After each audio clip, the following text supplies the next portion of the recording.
Saudara, seorang perwira, dia punya hamba.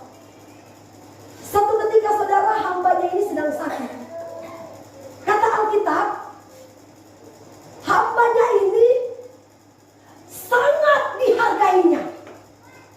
Perwira ini sangat mencintai hambanya. Dia sangat mengasihi hambanya.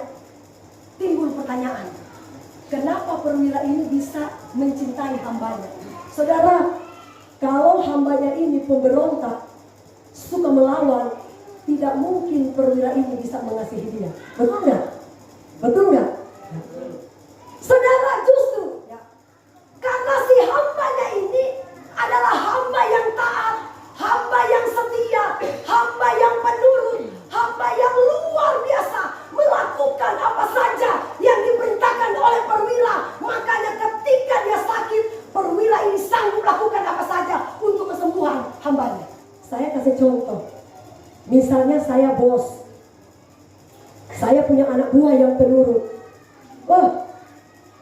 Kalau saya punya anak buah yang penurut, saya rela lakukan apa saja untuk orang itu. Betul nggak Pak Martin? Ya. Haleluya. Kalau kita adalah karyawan-karyawan yang penurut, tidak mungkin pemimpin tidak sayang kepada kita. Mari saudara, kita bangun iman kita. Miliki loyalitas yang tinggi di dalam kita bekerja. Amin. Ya, karena itu penting dalam hidup kita. Misalnya saya punya anakku bilang begini, saya pulang kerja capek-capek, mama ini sudah capek, mari mama, aku cuci pakaiannya. Wah, habis dicuci, mama aku sudah masak loh, ini mama tinggal makan. Mama, saya lihat mama ini capek, letih, mari mama aku pijitin. Wah, saya bilang sama suamiku, Pak, belikan sana dia sepeda motor. Orang tua mana yang tidak bangga? Orang tua mana yang tidak tertarik memiliki anak yang punya karakter yang baik? Ketika saudara menunjukkan ketaatan, kesetiaan, loyalitas yang tinggi kepada pimpinan, kepada bos, saya percaya saudara, tidak mungkin dia tidak mengasihi hidup kita. Amin. Jangan ketika kita ditegur, Pak bos, ambil parang, itu salah. Haleluya, tidak boleh. Saudara, perwira ini dia menunjukkan, si hambanya perwira ini dia menunjukkan loyalitas yang tinggi. Kenapa sampai dia disayang oleh perwira? Ya, sampai ketika dia sakit, si perwira ini rela melakukan apa saja supaya hambanya ini bisa sembuh. Ketika dia mendengar Yesus ada di Kapernaum, terus dia bilang begini kepada tua-tua, tolong sampaikanlah kepada Tuhan, tolong sembuhkan hambaku ini. Ketika tua-tuanya pergi menjumpai Tuhan, tiba-tiba si tua-tua bilang begini kepada Tuhan Yesus, Tuhan, dia pantas untuk tolong. Kenapa? Dia itu banyak sekali membantu pembangunan gereja. Ternyata saudara, membantu pembangunan bait Allah, kita pasti diberkati oleh Tuhan. Amin. Ya. Dia ini banyak sekali membantu pembangunan bait Allah. Saudara, ketika Yesus mendengar dia banyak membantu pembangunan bait Allah, ketika Yesus mendengar dia banyak membantu pembangunan bait Allah, Yesus nggak serta-merta saudara menolak, tetapi dia langsung bergerak pergi bersama-sama dengan tua-tua menjumpai si perwira itu. Saudara, ketika di tengah jalan sudah mau dekat-dekat rumah perwira, terus perwira bilang begini kepada sahabatnya, tolong sampaikan kepada Tuhan, dia tidak layak datang di rumah ini. Dia tidak layak. Saya cuma minta,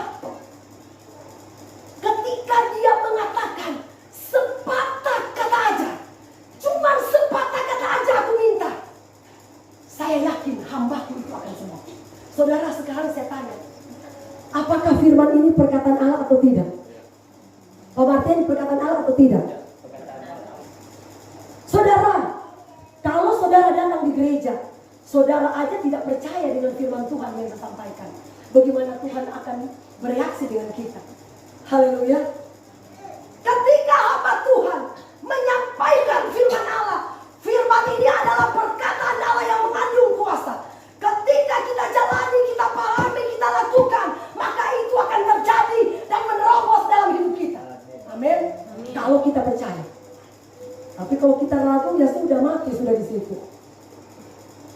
Haleluya. Dia bilang begini, Yesus, engkau tidak perlu datang di rumahku. Cukup engkau berkata, sepatah kata aja. Cuman sepatah kata aja engkau katakan, engkau sampaikan. Saya yakin hambaku pasti sembuh. Amin. Wah, Yesus sampai puji. Wah, luar biasa. Iman sebesar ini tidak pernah aku jumpai di Israel. Wah, bisa juga aku puji. Wah, iman sebesar Pak Martin nggak pernah aku jumpai di sini. Wah, walaupun saya sakit, dalam nama Yesus saya pergi kerja, saya pasti sembuh. Nah, itu kan imannya dia. Kita nggak boleh batasi iman seseorang. Amin. Karena apa? Perkataan firman Allah itu ada kuasanya kalau kita percaya. Haleluya. Saudara, itulah ya. Saudara, terus dia katakan begini ya. Lalu Yesus pergi bersama-sama dengan mereka. Ketika ia tidak jauh lagi dari rumah perwira itu, perwira itu menyuruh sahabat-sahabatnya untuk mengatakan kepadanya, Tuhan, janganlah bersusah-susah, sebab aku tidak layak menerima Tuhan di rumahku. Sebab itu aku juga menganggap diriku tidak layak untuk datang kepadamu. Tetapi katakan saja sepatah kata, maka hambaku itu akan sembuh. Sebab aku sendiri seorang bawahan. Saudara, ini yang luar biasa. Coba saudara ya. Sebab aku sendiri seorang bawahan, ya kan? Dan di bawahku ada pula prajurit. Jika aku berkata kepada salah seorang prajurit itu pergi, maka ia pergi. Dan kepada seorang lagi datang, maka ia datang. Ataupun kepada aku, kerjakanlah ini, maka ia mengerjakannya. Luar biasa. Yesus, engkau gak perlu datang ke rumah. Aku ini sebagai seorang perwira, dan aku punya anak buah. Iya kan? Kalau aku berkata kepada anak buahku, pergi engkau ke selatan, dia pergi. Pergi engkau ke utara, dia pergi. Pergi engkau ke timur, dia pergi. Artinya, apapun yang disuruh oleh perwira, pasti bawahannya akan ikut. Demikian juga dengan perkataan firman Allah. Perkataan Yesus adalah perkataan yang mengandung kuasa, itulah firman Allah. Amin. Kalau kita percaya, asal kita jangan ragu, maka itu akan terjadi dalam diri kita. Saudara, saya mau kasih tahu, kalau kita berdoa kepada Tuhan, gak usah bertele-tele deh, iya kan? Satu ketika saudara, ada ini teman pendeta suamiku, mau makan, saudara, makannya cuma mie yang ada di depan, cuma mau makan mie. Dia berdoa 1 jam, dia bilang begini, Tuhan, saya berdoa buat Irian Jaya, saya berdoa buat Pulau Jawa.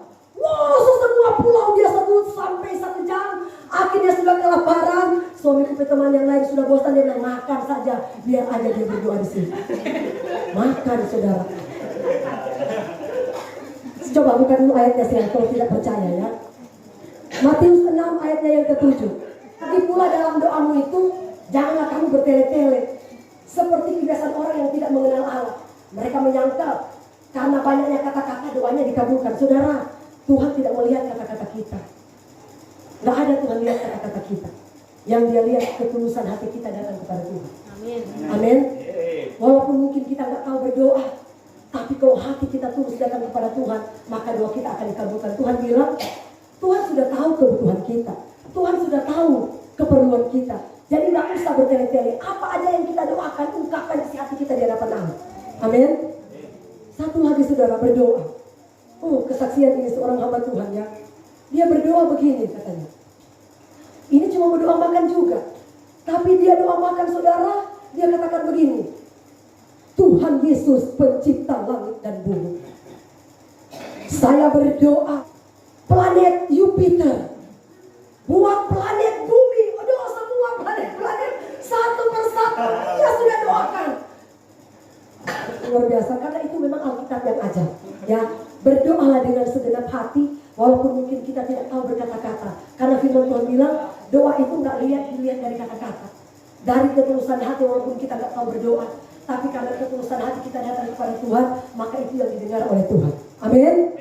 Itu Alkitab katakan, bukan saya yang bilang. Untuk itu mari Bapak Ibu Saudara ya, firman Tuhan di sini begitu jelas. Dia katakan begini saudara,